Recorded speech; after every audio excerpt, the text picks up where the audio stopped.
जीवन से मत भागो, जियो उद्देश्य के लिए। घटना उन दिनों की है जब इंग्लैंड में डॉक्टर एनी बेसेंट अपने वर्तमान जीवन के प्रति निराश थीं और एक सार्थक जीवन जीने की ललक उनके हृदय में तीव्रता से उठी थी। एक दिन अंधेरी रात्रि सभी परिवारजन गहरी नींद में सोए हुए थे। केवल वही जाग रही थीं और आत्मा की शांति के लिए इतनी बेचैन हो उठी कि इस जीवन से भाग जाने का ख्याल मन में लाकर सामने रखी जहर की शीशी लेने के लिए चुपके से उठीं। लेकिन तभी किसी दिव्य शक्ति की आवाज ने उन्हें आगे बढ़ने से रोक दिया। क्यों जीवन से डर गई? सत्य की खोज कर। ये सुनकर वह चौंक गई। अरे, यह आवाज किसकी है? कौन मुझे भागने से रोक रहा है? उन्होंने उसी समय निश्चय कर लिया, सार्थक जीवन के लिए मुझे संघर्ष करना ही होगा।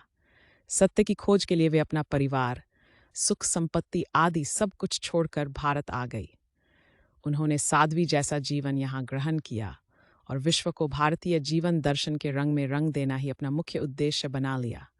उनकी मृत्यु भारत में हुई थी।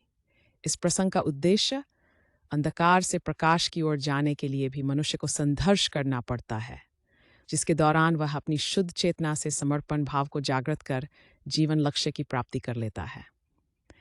ऐसे संघर्षवान व्यक्ति की ईश्वर भी सहायता करता है, बशर्ते वह सच्ची लगन व उत्साह के साथ सार्थक जीवन के प्रति संकल्पकृत है और उसकी आंखें निर्धारित लक्ष्य पर केंद्रित हैं। जीवन सहज नहीं, एक संघर्ष है। कठिनाइयां एवं बाधाएं जीवन के अंग हैं। इनसे भयभीत होकर कर्तव्य पथ से पलायन कर देने का अर्थ होगा अपने जीवन मूल्य को नष्ट कर देना। सत्य तो यह है कि कठिनाइयों और दुखों पर